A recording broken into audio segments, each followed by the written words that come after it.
आज से 2 दिन की रूस यात्रा पर पीएम मोदी कजान में 16वें ब्रिक्स शिखर सम्मेलन में लेंगे हिस्सा। वैश्विक मुद्दों पर होगी चर्चा। रूसी राष्ट्रपति पुतिन के निमंत्रण पर रूस जा रहे पीएम मोदी, दोनों नेताओं के बीच द्विपक्षीय बातचीत भी होगी। रूसी राष्ट्रपति पुतिन से द्विपक्षीय वार्ता भी करेंगे पीएम मोदी। चीनी राष्ट्रपति शी जिनपिंग से भी मोदी की मुलाकात संभव। रूस दौरे पर बोले पीएम मोदी, ब्रिक्स नेताओं से मिलने के लिए उत्सुक। रूस से साझेदारी और मजबूत होगी। पीएम मोदी के दौरे से पहले कजान की तस्वीर आई सामने। भारतीय समुदाय के लोग भी पीएम मोदी के स्वागत की तैयारी में। ब्रिक्स सम्मेलन से पहले भारत और चीन के बीच बनी सहमति। 2020 से चले आ रहे सीमा विवाद को सुलझाने के लिए नई पहल। एलएसी पर डिप्सांग डिमचौक से पीछे हटेंगी दोनों देश की सेनाएं। फिर शुरू होगी पेट्रोलिंग। चीनी राष्ट्रपति शी जिनपिंग के साथ द्विपक्षीय वार्ता को लेकर बोले विदेश सचिव विक्रम मिस्री।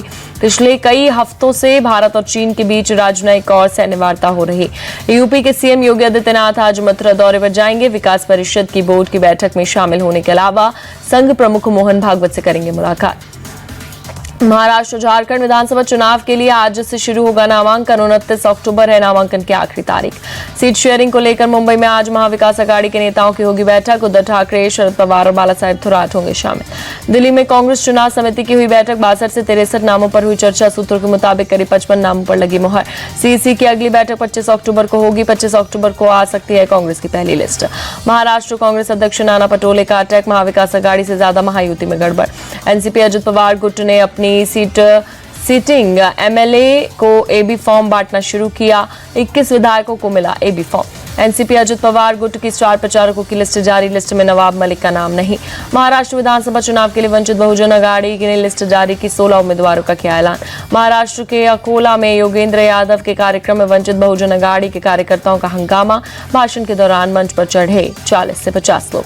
झारखंड में कांग्रेस ने 21 नामों की पहली लिस्ट जारी की। लोहरदगा से रामेश्वर उरांव, जमशेदपुर से बन्ना गुप्ता और जमशेदपुर ईस्ट से डॉक्टर अजय कुमार को टिकट। जामताड़ा से इरफान अंसारी उम्मीदवार। झारखंड विधानसभा चुनाव से पहले बीजेपी की सीनियर नेता लुइस मरांडी समेत 3 पूर्व बीजेपी विधायक जेएमएम में शामिल। सीएम हेमंत सोरेन से की मुलाकात। हरियाणा सीएम सैनी ने पंचकुला में सिविल अस्पताल का औचक निरीक्षण किया। अस्पताल में वार्ड का दौरा किया। मरीजों से भी मुलाकात की। नीट यूजी प्रवेश परीक्षा पर अपने फैसलों की आज समीक्षा करेगा सुप्रीम कोर्ट। याचिका में न्यायालय के पिछले फैसले को पलटने की मांग की गई। दिल्ली के अक्षरधाम इलाके में बहुत खराब श्रेणी में पहुंचा AQI। पूरे इलाके में स्मॉग की परार। लोगों को सांस लेने में दिक्कत। बढ़ते प्रदूषण को देखते हुए दिल्ली एनसीआर में ग्रेडेड रिस्पांस एक्शन प्लान के फेज 2 को लागू किया गया। डीजल जनरेटर और तंदूर में कोयले पर पाबंदी रहेगी। हरियाणा के करनाल में खेत में जलाई गई पराली। मना करने के बावजूद नहीं मान रहे किसान। कैथल से भी सामने आई पराली जलाने की तस्वीर। प्रशासन के निर्देशों का नहीं हो रहा पालन। पंजाब में सोमवार को पराली जलाने के 65 नए मामले सामने आए। 136 किसानों के खिलाफ दर्ज केस। 384 किसानों पर 3,20,000 रुपए का जुर्माना। दिल्ली में यमुना नदी में अभी भी उच्च स्तर का प्रदूषण। कालिंदी कुंज में पानी के तेज बहाव के बावजूद दिखा जहरीला झाग। तूफान को लेकर ओडिशा सरकार हाई अलर्ट। मछुआरों को 25 अक्टूबर को समुद्र न जाने की सलाह। बंगाल और ओडिशा में चक्रवात तूफान दाना को लेकर अलर्ट। केंद्रीय कैबिनेट सचिव ने मुख्य सचिवों के साथ तैयारियों को लिया जायजा। चक्रवात तूफान दाना से निपटने की तैयारियों को लेकर ओडिशा से मोहन चरण मांझी ने की समीक्षा बैठक। अधिकारियों को दिए निर्देश। कहा सुनिश्चित हो कि कोई भी जनहानि ना हो।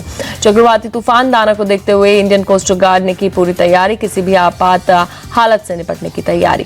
ओडिशा के पुरी, बालासोर, कटक समेत कई जिलों में 23 से 25 अक्टूबर तक स्कूल बंद। चक्रवात तूफान दाना के मद्देनजर प्रशासन का फैसला।